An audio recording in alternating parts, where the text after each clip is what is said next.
Então, na verdade, o sábado, ele aparece pela primeira vez na criação, e o sábado seria para toda a humanidade. Seria. Porque Deus, quando ele repousou no sábado, ele não precisava repousar, mas ele repousou também para dizer para a humanidade que a semana seria de 7 dias, que teria um dia de repouso. A gente vê hoje que até nações que não são cristãs, que não creem na Bíblia, como China, Índia e outros países, a semana lá é de 7 dias normalmente. Então, mesmo não tendo nenhum relacionamento com o Deus de Israel, elas continuam tendo uma semana de 7 dias como Deus quis no começo. Então, a princípio, eu diria, o sábado é para toda a humanidade. Foi para toda a humanidade e será no final para toda a humanidade. O detalhe é nesse meio do caminho aí. O que aconteceu? Aconteceram algumas coisas. É sobre isso que a gente quer comentar. Ok. Ezequiel, qual a sua opinião inicial sobre esse tema? A guarda do sábado é uma ordem geral para a humanidade, para todo ser humano, ou só para os judeus? Bom, na nossa visão, não faz nenhum sentido a gente atribuir a guarda do sábado unicamente para o povo judeu em Israel, sem que a gente tenha implicações absolutamente graves para a relação de Deus com a humanidade fora dos limites de Israel. Então nós entendemos os 10 mandamentos como uma unidade.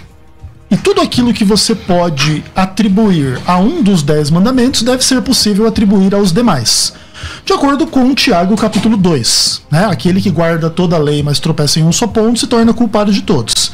E nesse aspecto, Tiago cita 2 dos 10 mandamentos: não matar e não adulterar. E a ideia é que você deve guardar todos os 10 mandamentos, inclusive o sábado. Caso assim não fosse, nós tivéssemos, por exemplo, a guarda do sábado só para Israel, nós imediatamente iríamos questionar, tá, então a proibição de idolatria, ela também é só para Israel? As questões de moralidade sexual também é só para Israel? Mentira, cobiça, vaidade, assassinato, sei lá, coisas do tipo. Tudo que está nos 10 mandamentos. Se você dissesse que aquilo é só para Israel, o gentil, ele nem estaria pecando ao mentir, matar, roubar, adulterar, transgredir o sábado, idolatrar e coisas do tipo. Se você quiser atribuir pecado ao gentil por estar transgredindo um dos 10 mandamentos, por que não o sábado?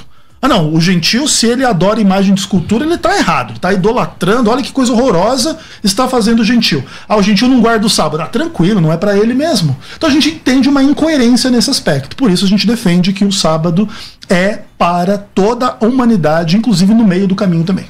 Ok. Então, em Atos 15, você tem ali os primeiros 4 mandamentos que os apóstolos reunidos em Jerusalém definiram para o início da conversão dos gentios. É interessante, não se deve perturbar os gentios que estão se convertendo, ou que se convertem. Porque o que acontece é o seguinte, havia alguns judeus lá na Galácia que estavam judeus de dentro da comunidade. Qual o texto, senhor? Falou, desculpa. Atos 15. Atos 15, certo.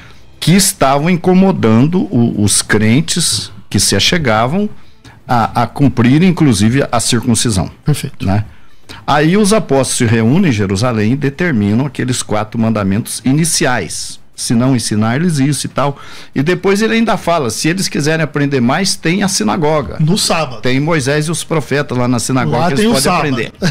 O que prova também que esses irmãos que faziam parte da comunidade, eles tinham acesso também às sinagogas. Perfeito. Aliás, quando Paulo ia de cidade em cidade, ele chegava nas sinagogas. E lá nas sinagogas, naquele tempo, o judaísmo era proselitista, então vocês tinham ali um determinado número de gentios se convertendo ali, né? Sim. Por exemplo, Cornélio. Cornélio foi um homem que fez conversão com os judeus, depois aí Deus manda ele procurar Pedro, né? Então, ali você tem os 4 mandamentos e ali você não tem o sábado. Certo. É uma boa observação que foi feita. Por que não tem o sábado ali? Porque é passo a passo. Poderia ter o sábado, mas não naquele momento. Quando Paulo chegava na sinagoga e pregava lá, tinha gentios lá na sinagoga. Muitos gentios.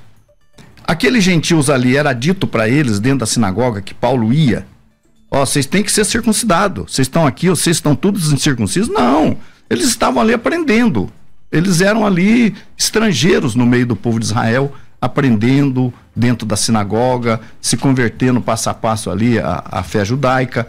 Paulo chegou. Agora, por que numa congregação que Paulo ensinava, alguns judeus, alguns aí mercenários, vamos dizer assim, eles queriam forçar o gentio já de cara a se circuncidar, né? E tem detalhe importante também, que a gente vê, por exemplo, que Paulo, depois, quando ele já está no ministério dele entre os gentios, que ele circuncida Timóteo. Por quê? Porque o judeu havia lá, de acordo com Atos, vê de quantas dezenas de milhares de judeus há, e todos são zelosos da lei. Todos são zelosos da lei. Então o judeu, ele estando isso é uma coisa importante. Eu vi outro dia um rabino messiânico explicando isso, que se alguma igreja evangélica tiver um judeu lá dentro, congregado com ela, membro dela, ela não pode impedir ele de fazer circuncisão dos filhos, claro, de celebrar acesso, porque ele é judeu, ele tem o direito de continuar celebrando. E Paulo prova isso quando ele fala quantos milhares de judeus aqui creem e são zelosos, né? Mas o que eu quero dizer é o seguinte, que aqueles gentios... Quem falou isso não foi Paulo. Mas tudo bem. O escritor. Foi, né? Tiago. Então, o que estava com a palavra ali, né? Então, o que a gente percebe? A gente percebe que o Shabat, o sábado, ele não era um mandamento colocado de cara vamos dizer, tá? Quando tivesse concluído o processo de conversão, tivesse terminado... Poderia incluir o sábado. Aí sim, porque Cornélio, por exemplo, quando Cornélio, Deus mandou Cornélio chamar Pedro, eles chegaram e falaram: Cornélio, varão justo, e que tem bom testemunho de todos os judeus. Então Cornélio estava, vamos dizer assim, no top, estava no ponto já. Dava esmolas. Aí Deus manda ele procurar Pedro, que é um detalhe importante também. Claro. Por que Deus não mandou Cornélio fundar uma igreja para ele? Funda uma igreja gentílica, Cornélio. Entra na Não, igreja. procura Pedro e ele diz o que você tem que fazer. Algumas coisas bem importantes aí. Então o Rabino já está implicando que aquelas regras de Atos 15, que alguns tomam como taxativas e aquilo ali acabou, são só um primeiro passo. Inclusive no verso 21 de Atos 15 diz assim: porque Moisés tem em cada cidade, desde os tempos antigos, os que o pregam nas sinagogas onde é lido todos os sábados. Então, esses cristãos que estavam nas sinagogas, que vinham do mundo gentílico, eles de fato, mais cedo ou mais tarde, iriam entrar em contato também com a noção da guarda do sábado, que faz parte dos 10 mandamentos. Porque então, mas é que eu não posso ficar quieto ouvindo vocês falando que o texto de Atos 15, que fala que Moisés tem... É como se fosse um conselho. Vocês também podem procurar na sinagoga. Não é isso que diz o texto. O texto diz assim, ó. Versículo 20: vocês têm que se abster da contaminação dos ídolos, das relações sexuais ilícitas, da carne de animais sufocados e do sangue. Perfeito. Porque Moisés, em cada cidade, desde os tempos antigos, já os que pregam na sinagoga onde é lido todos os sábados. Ou seja, ele está fazendo, não é que ele está juntando os dois, pelo contrário, ele está separando os dois. Ele está dizendo assim, ó, no cristianismo é assim, assim, assim. Moisés, se vocês quiserem guardar as leis mosaicas, então não é aqui na igreja, é na sinagoga. Então, César, o problema é que existe uma implicação muito absurda nessa teoria sua. Que é o seguinte, cara, o cristão gentil, ele não tinha que guardar os outros 9 mandamentos que aqui não estão explícitos. Entende? Porque, olha só, Atos 15, ele coloca esses 4 mandamentos. Se abster dessas coisas. Eu nem estou falando do sábado, Ezequiel. É que eu estou dizendo assim, quando você lê o texto de Atos 15 e desemboca numa fala onde o parecer apostólico diz assim: não, igreja e sinagoga é a mesma coisa, não é isso que ele está falando. Não, eu também não é isso que ele está falando. Eu também não estou dizendo que é a mesma coisa. Porque não é. Concordo. Mas o fato é o seguinte: existem, no mínimo, outros mandamentos, dos 10 mandamentos, que não estão descritos em Atos 15, que o gentil tinha que guardar. E que são ponto de vamos dizer assim, de um esclarecimento posterior. Então lá, o gentil inicialmente ele entra na igreja, ele tem que ser guardado dessas coisas aqui: relações sexuais ilícitas, contaminação dos ídolos e tal, e do sangue e da carne de animal sufocado. Mas não era só isso. E o adultério, e o roubo, e a idolatria? Não. Outras coisas que não estão presentes no texto. E o sábado é uma dessas outras coisas que não está presente no texto. Só que também faz parte dos 10 mandamentos. Porque, em geral, qual que é o argumento daqueles que querem dizer que o sábado não é para toda a humanidade? É que agora existe uma nova aliança. E aí, nesta nova aliança, não precisa guardar o sábado. Mas o texto da nova aliança, lá em Hebreus capítulo 8, é exatamente o texto de que a lei de Deus vai ser colocada no coração das pessoas. Não é uma coisa do tipo assim, vai mudar a lei, agora vai ter outra lei. É o contrário. Então, olha o que diz lá, Hebreus capítulo 8, verso 8. Eis que vem dias, diz o Senhor, que firmarei nova aliança. Com quem? Com a casa de Israel e de Judá. A nova aliança não é externa à lei que Deus deu para Israel e para Judá. E, inclusive, é o gentil que é incluso nela nos termos de Romanos 11. Não é a igreja que sai lá do meio dos judeus e se torna outra coisa. Aí, os judeus não crentes são cortados da oliveira. Mas os gentios são enxertados naquela oliveira que é o povo de Deus. E para terminar, é o texto clássico de Jesus em Mateus capítulo 5. Não penseis que vim revogar a lei e os profetas, que no final das contas é exatamente o que acontece dentro da mentalidade da maioria dos cristãos. Jesus veio e revogou a lei. E sendo que Jesus veio e disse o oposto. E inclusive ele fala que você não deve transgredir nenhum dos menores mandamentos. O sábado é um dos maiores mandamentos, não dos menores. E no final das contas, todo o problema tem que ver com o sábado estar nos 10 mandamentos. Porque se o sábado tivesse na lei fora dos 10 mandamentos, aí nós poderíamos pensar como vocês. Mas como o sábado é dos 10 mandamentos, e Tiago 2, verso 10, falando de dois dos 10 mandamentos, diz que você não pode transgredir nenhum, você não pode transgredir o sábado. E aí é Novo Testamento, não é Antigo Testamento, e não dá para escapar. A gente não pode esquecer do texto de Gálatas, sabendo contudo que o homem não é justificado pelas obras da lei, Concordo. Mas mediante a fé em Jesus Cristo. Concordo. Rabino.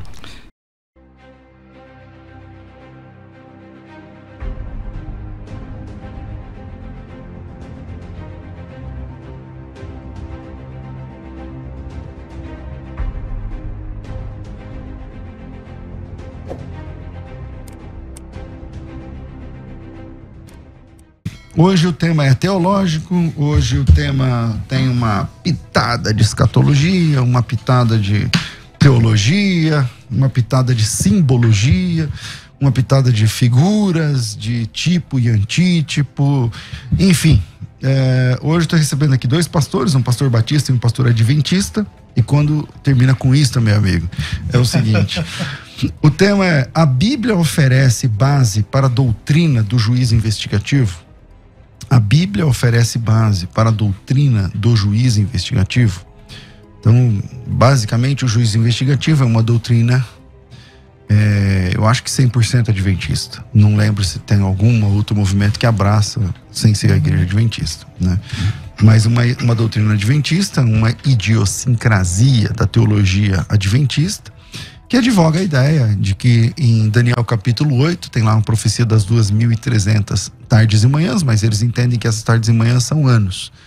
E aí eles transformam em 2.300 anos e fazem uma conta, é uma coisa complexa que eu quero dar tempo para os debatedores, só para sintonizar o ouvinte sobre o que é. E essas 2.300 tardes e manhãs chegam no ano 1843, 44, 1840, década de 40, de 1840.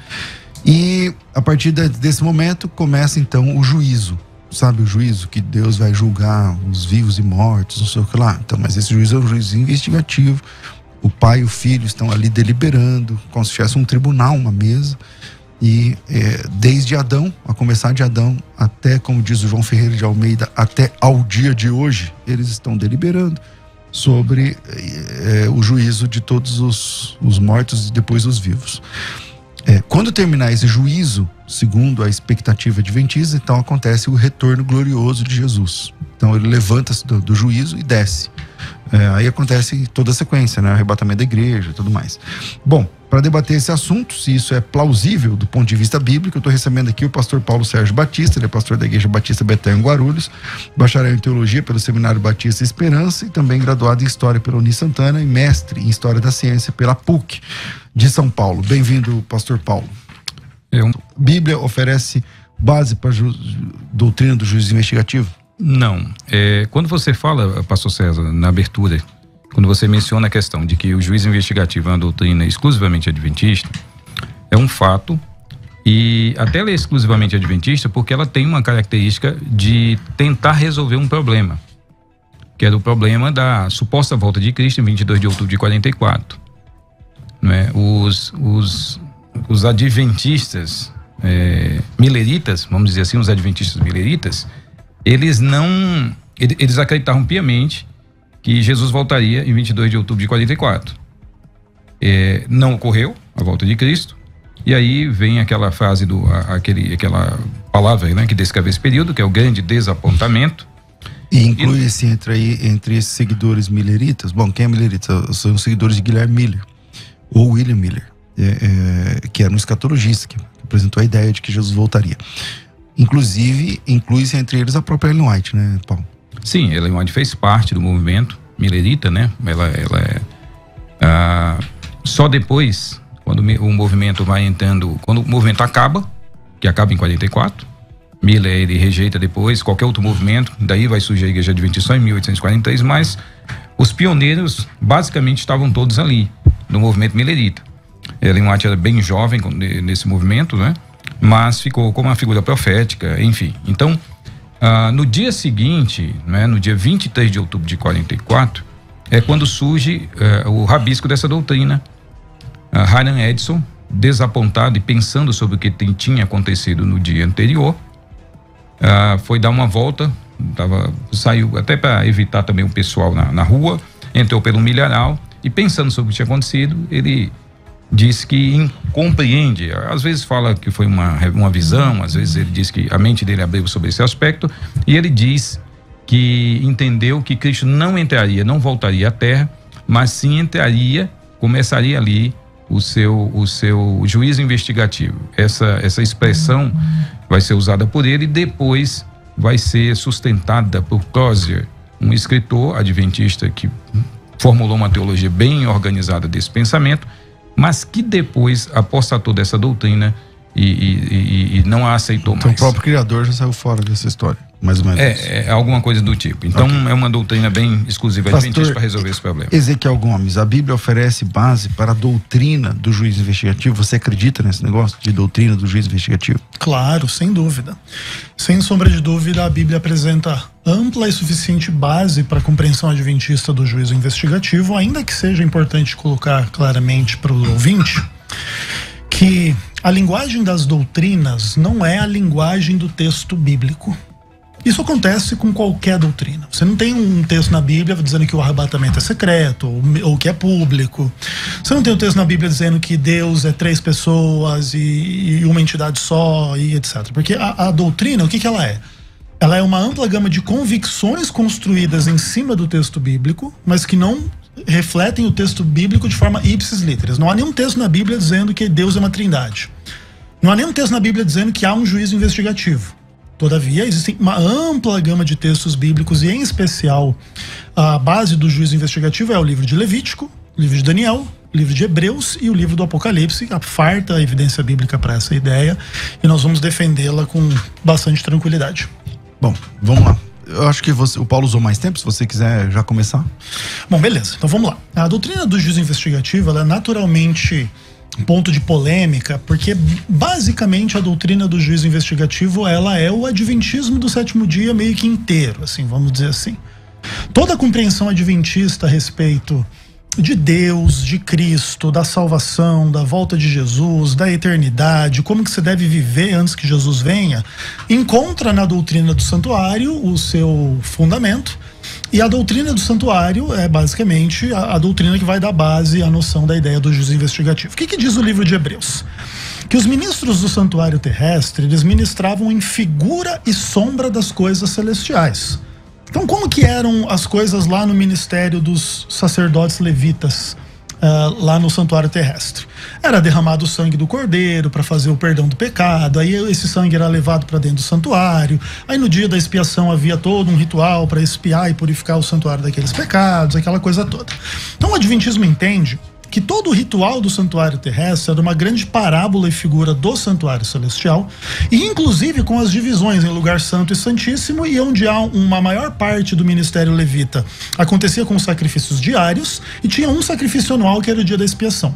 Então o Adventismo entende que na história do cristianismo nós passamos 1800 anos, entre aspas, né, basicamente, com Jesus no lugar santo, ministrando em favor das pessoas, e de 1844 em diante no lugar santíssimo, que seria o dia da expiação, para Jesus voltar. Uma pausa.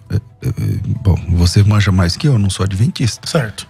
Mas adventista não entende que os crentes estão no Santíssimo. Não, veja bem, a presença não, você diz assim, ó, nós passamos, nós, igreja, 1800 e tantos anos no santuário, com Cristo ministrando, e agora estamos no Santíssimo. Isso mesmo. Mas o Adventismo não acredita que a igreja está lá no Santíssimo. Não, o ponto da ênfase não é esse. Nós estamos na fase da história que representa isso. Então, Jesus no santuário celestial passa 1800 anos cumprindo aquilo que seria o ministério no lugar santo, e de 1844 em diante o ministério no lugar santíssimo. É óbvio que essa data é extremamente polêmica. É óbvio que as implicações disso para a existência do Adventismo e para as convicções do Adventismo sobre o sábado, ou sobre Ellen White, ou sobre a salvação, obviamente são polêmicas, mas a base bíblica é bastante evidente e naturalmente tem que ver com a conexão entre o Daniel 8 e Levítico 16, entre Daniel 8 e Daniel 9, entre o livro de Daniel e o livro de Hebreus. E depois o livro do Apocalipse. Bom, Paulo, por que não é factível esse pensamento? Por que essa ideia não se sustenta, na sua opinião? Ela é uma questão simples de refutar pela seguinte questão, né? Aonde se dava a propiciação dos pecados, né? Aonde se dava a propiciação dos pecados no tipo do Antigo Testamento, no tabernáculo. Então, a propiciação dos pecados se dava onde, pastor Ezequiel? No lugar santo ou no Santíssimo? Onde ficava o caporete, o lugar da expiação? No lugar santíssimo. No lugar santíssimo. Aí você pega um texto como o de João, capítulo 1, verso 5. Aliás, 1 João, capítulo 1, versos 2 e 2, diz: Ele, Cristo, é a apropriação para os nossos pecados, e não somente pelos nossos próprios, mas ainda pelo do mundo inteiro. Nisto, capítulo 4, verso 10. Nisto consiste o amor, não em que nós tenhamos amado a Deus, mas que Ele nos amou e enviou seu Filho como propiciação pelos pecados. Então vamos lá. Nós não rejeitamos, César, a ideia de que da figura de um santuário celestial. O livro de Apocalipse menciona isso. Porque às vezes parece que o fato de nós não acreditarmos, né, na visão adventista, na questão da doutrina adventista, como o adventista expõe, que os cristãos dizem assim, ó, não existe nenhuma referência a um tabernáculo celestial ou um templo celestial. É mencionado em Hebreus. Então a nossa questão não é se existe ou não, claro, mas os termos em que acontece, e que se desenvolve essa suposta doutrina adventista, as implicações dela para a Bíblia. Perfeito. Porque João chega e diz assim, ó, Cristo é a propiciação pelos nossos pecados. Sim. Então, se o lugar da propiciação era a tampa do propiciatório, que é o caporete, né, se não me engano a expressão, lugar de perdão ali, se aquele é o lugar e Jesus é a propiciação por nossos pecados, e o local, como disse o pastor Ezequiel Gomes, ficava no Santo dos Santos, não tem sentido nós falarmos que Jesus só entrou no Santo dos Santos a partir de 22 de outubro de 1844 para iniciar uma segunda fase. Pastor Ezequiel. Legal. O que acontece é assim, primeiro de tudo é importante entender que toda a expiação no santuário, ela acontecia dentro de uma dinâmica que a gente chama de já e ainda não, tá? Então como é que acontecia a expiação lá no santuário? Você abre a sua Bíblia lá, por exemplo, em Levítico capítulo 4 e os primeiros capítulos do livro de Levítico. E ali se ofereciam sacrifícios e era feita a expiação do pecado, inclusive no altar de sacrifício, que não era no lugar santíssimo, né? Então ali o que acontecia, né? Por exemplo, capítulo 5, verso 35. Aí o sacerdote tira a gordura, como tira a gordura do sacrifício, por essa pessoa fará a expiação do pecado que ela cometeu e o pecado lhe será perdoado. Então existia expiação no lugar santo, que era o que o sacerdote fazia. Todavia ainda restava o grande dia da expiação no final do ano de Levítico 16. Então, existe uma dinâmica de tensão escatológica. Então, como que o Adventismo entende isso? Aquilo que Jesus Cristo fez, ele o fez de forma cabal na cruz do Calvário. Ele sobe ao céu como vitorioso, ressurreto dentre os mortos, assenta-se à direita do Pai, entra no lugar santíssimo já na sua ascensão, porque assim funcionava o ministério antitípico. Como que era a inauguração do santuário terrestre? O sumo sacerdote entrava no lugar santíssimo e aspergia e ungia. Depois continuava o ano inteiro durante os sacrifícios e voltava a entrar nele no dia da expiação. O Adventismo também não nega que Jesus entra no lugar santíssimo no momento da sua ascensão. Só que ele entende que depois dessa inauguração do santuário, ele passa 1800 anos cumprindo aquilo que é o ritual do lugar santo. E isso também tem um grande debate dentro do Adventismo, se isso é literal ou não, se por exemplo tem 2 compartimentos lá, ele sai de um vai para o outro, se isso é para ser tomado literalmente ou se é só uma fase dentro de um mesmo santuário, até porque Deus é onipresente, tá não só nos todos os compartimentos do lugar do santuário celestial, mas do universo inteiro. Então existem esses debates sobre os detalhes, o que é literal e o que não é literal. Mas como o ritual do santuário terrestre, ele era dividido dessa forma, havia expiação no lugar santo, depois expiação no lugar santíssimo. Jesus faz expiação no lugar santo, faz expiação no lugar santíssimo, e não vemos nenhuma dificuldade ou como que isso poderia refutar a visão adventista. Ok, pastor Paulo.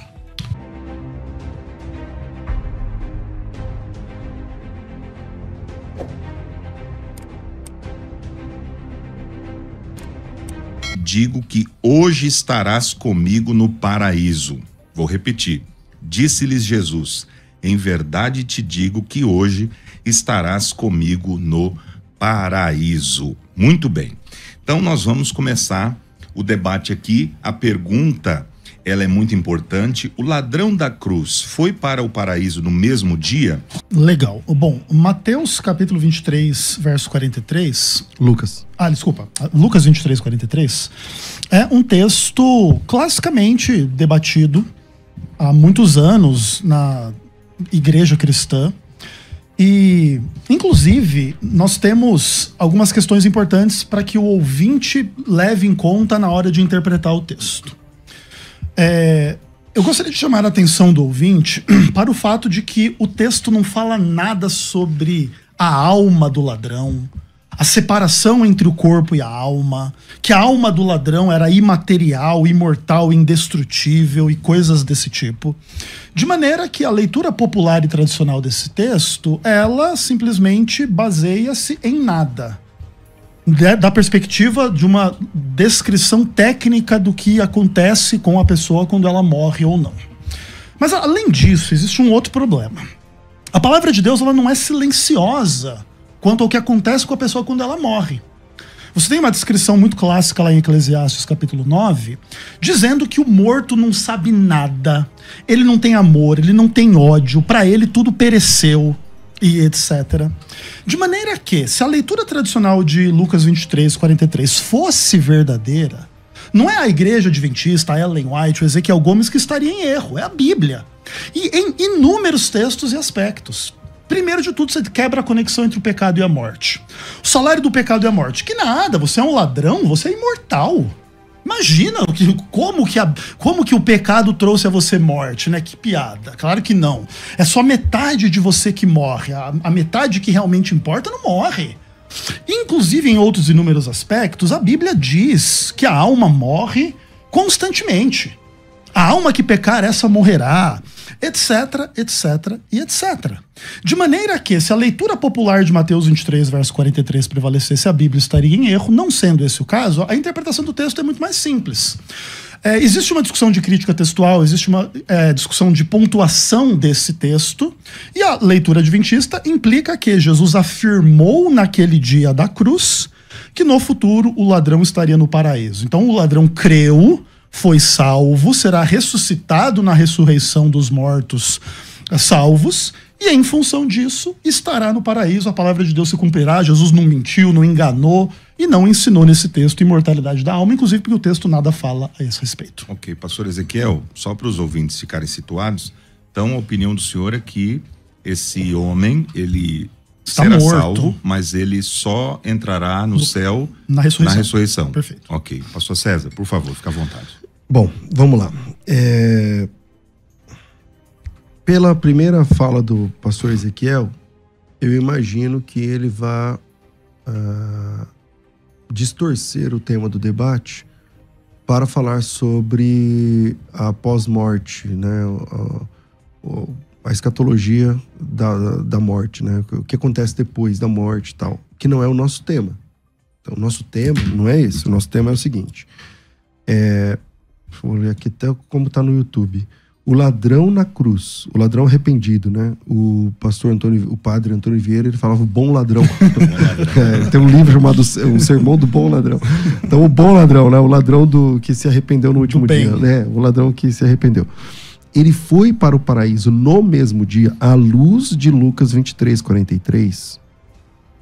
Esse é o tema. Então, eu gostaria que eu não estou correndo do outro tema, porque o outro tema é até mais interessante, ele é mais amplo, né, o outro tema. Mas eu gostaria de trabalhar esse tema, e aí a gente pode marcar um outro dia para falar sobre essa questão de Eclesiastes 9. Você fez uma leitura superficial de Eclesiastes 9, né, quando você cita, ele fala, o morto não tem nada, tal.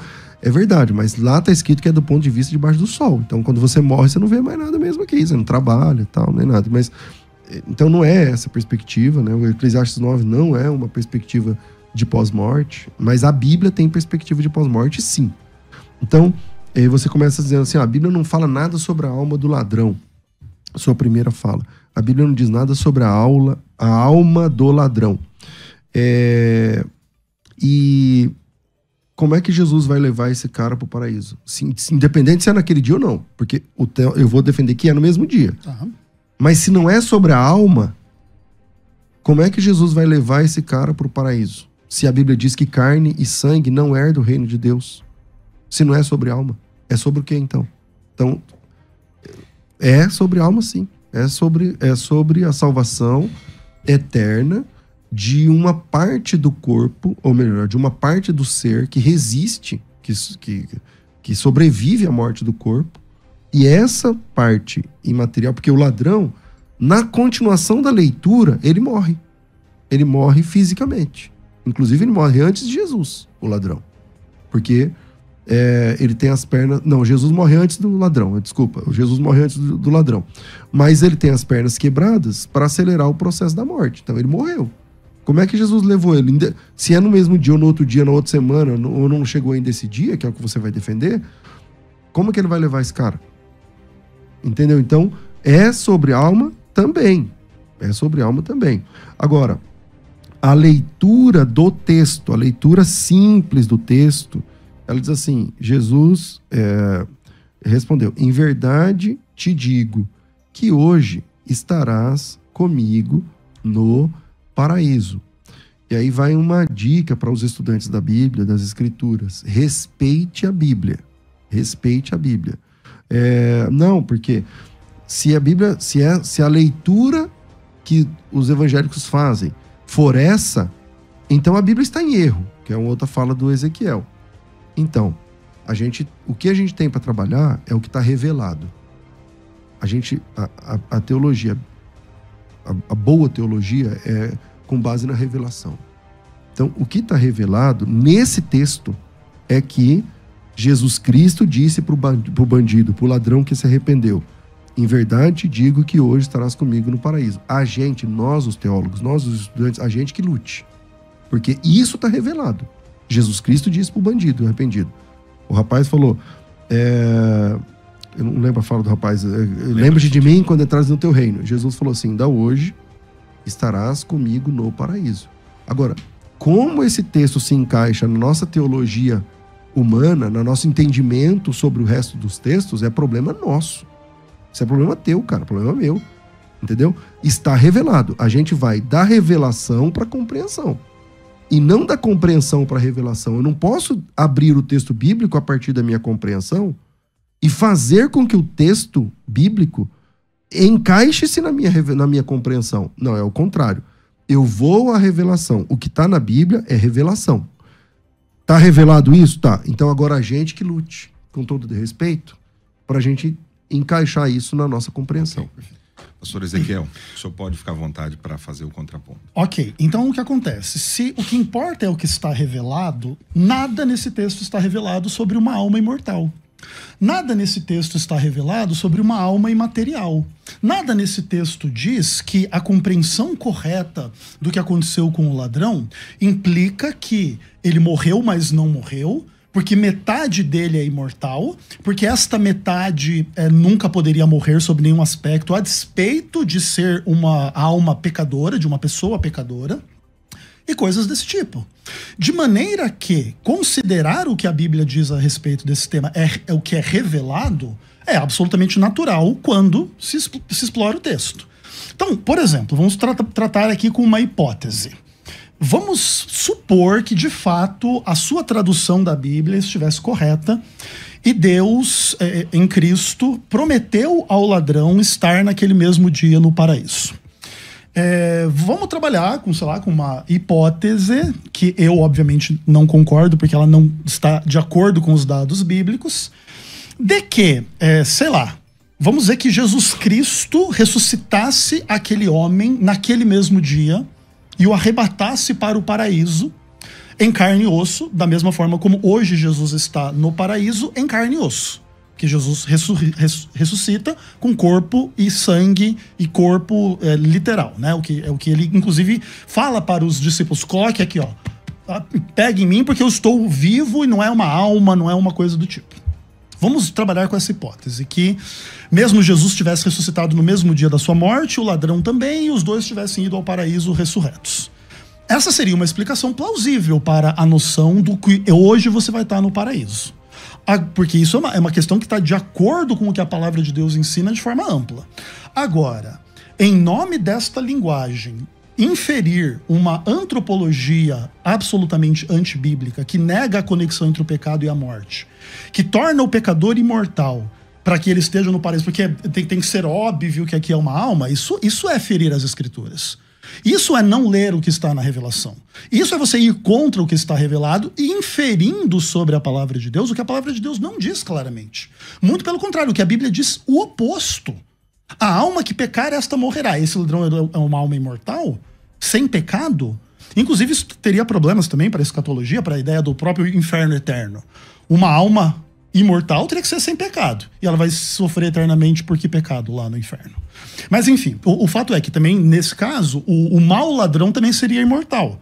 Que os dois morrem, aí um é imortal no paraíso, o outro é imortal no inferno, talvez, seria esse o caso. Mas nada disso está presente no texto. De maneira que aí, quando você, como inclusive você, César Cavalcante, gosta de dizer, onde que está o texto? Cadê o texto que a alma é imortal? Cadê o texto que a alma dele é que foi para o paraíso e ele não foi ressurreto? Não existe uma outra estrutura de pensamento bíblico, lógico, que pudesse fazer com que esse texto se cumprisse, não desta forma como você imagina. Bom.